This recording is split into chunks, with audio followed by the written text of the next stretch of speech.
like to play. Like that grounded, I'm gonna like poke back you sort of style. Doesn't work great.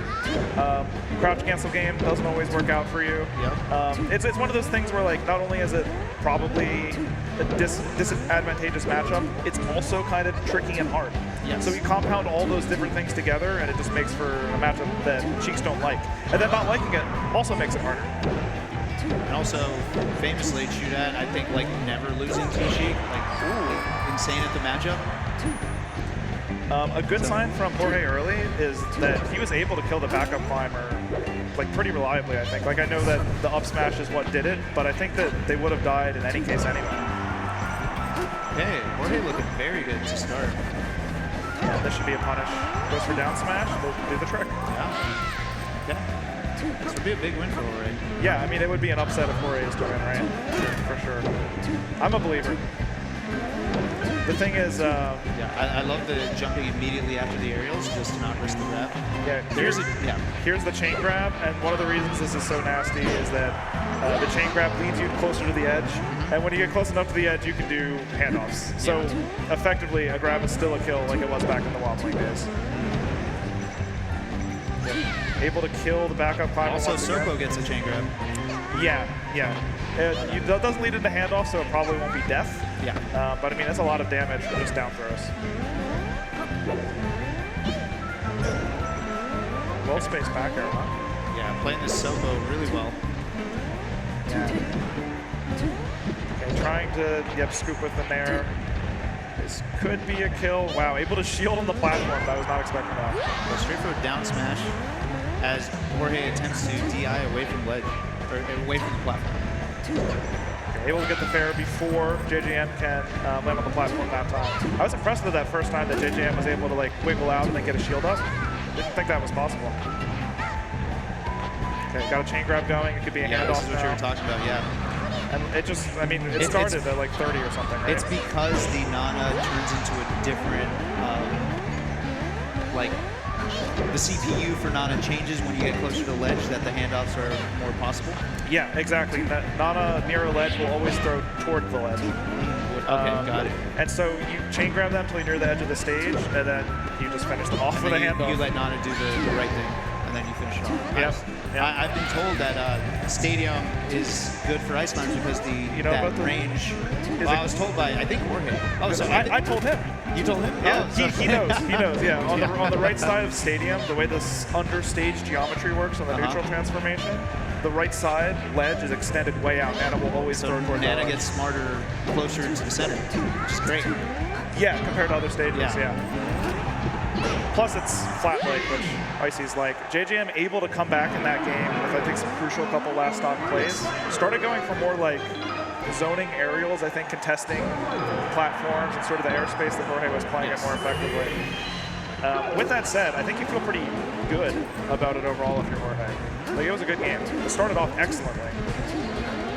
Yeah, but you got to wonder if there's been some adjustments that JJM made that are going to carry over into this next game. Able to like technically make it back, but it should be a somewhat easy edge guard, especially since there's two of them. Jorge trying to do a lot of the classic Shiek stuff that you like to see, trying to use the back air to safely space, use forward air to push them far away so you can't get shield grabbed. A lot of this stuff, I think pioneered maybe by like Kamikaze or something. The first time I thought the matchup was really possible was watching KK. It's like, wow. Who just showed up to a tournament recently, I think, was at Gama. Yeah. I don't know if Kamikaze entered, but seeing him at a tournament, it's been a long time. Pretty cool, yeah. Last time I saw it was like a Shine or something, maybe the first one. A down tilt is a good choice. Still has the juggle. And JJM able to make it back to the ground. The Sopo did a lot of work on the Yoshi's game, actually.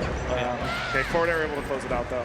And so Jorge back in it, despite basically losing a stock, without doing any damage last time. Catches him in the middle of the ground movement. And that's the scary thing, right? When you're at that percent, like the work that Shiek has to do is get the ice climbers up to like the 80 range, the 90 range, where the slab starts separating them and sending the ice climbers off stage, where then Shiek is doing fine. But until then, you gotta dodge the stray hits that are pretty safe for ice climbers to throw out. You gotta worry about the grab. lot of perfect play has to happen. For this reason. Yeah, exactly. Yeah. One thing that I've kind of seen a little bit of is Jorge's using the platforms, like you mentioned, very important. And I'm not a Shiek expert. What I'm noticing is that Jorge gets on the platform and gets right back off. And maybe that's a little too predictable or something. Possibly. I mean, JJM is looking out for it. Oh, the air dodge, the SD actually puts Jorge back in this. It's kind of the second time that JJM has had a tech flub that led to a death, and is keeping Jorge in it. You can't think about it too much, though. You got to just, we're on last stock. Let's see what I can do. Go Zelda for the better aerial drift. Yeah. Smart. Yeah, that way you have an actual mix-up when you get back to the stage instead of just having to that take air the dodge. Yeah. Kind of chose an awkward time to jump, and then air dodging might have been one of the only options, or maybe like an antsy option that JJM just waited out. Yeah, I think meant to waveland on the plat and just was way too fast, Sometimes when you're in a tense situation, like, it's not even a mental timing thing, but your hands when you're nervous, like, physically the joints closest to your palm tense up. Oh, and really? so certain reactions, sometimes when you're really nervous, like you can't down air anymore, like you only get back air or forward air. Yeah. It's because your thumb locks up a little bit. Really? That's why, honestly, sometimes I'd be in like kill confirmed position where I got the grab, I throw down and I win, and then I throw back. Or I throw forward and I totally blow it, and I get so mad at myself. But I didn't realize that your body locks physical. up in a certain way. Yeah. That makes it difficult. Obviously, I could still press down, but it's not crazy for me to mess it up in that moment. Yeah. And it's always last stock, I got the throw, it's over. Until it's not. Yeah. Yeah, it's those sorts of things. And I think that might be what happened to Jorge at the end. That said, JJM played a heck of a game, going down very early, game one, and the adjustments were like immediate. Recognizing what Jorge's game plan was, and Jorge, someone who's ready to adapt, but the speed at which, the learning of JJM's playstyle was happening, the counter adaptations was unable to keep up. Yeah. I guess that's what being a better player is. Yeah. Yeah. That's part of that overarching term we used to have, getting better players. Yeah. But I mean, the good news, Jorge will be able to commentate later. Yeah. One of my favorites to listen to. Welcome back to our world. And work with. Yeah.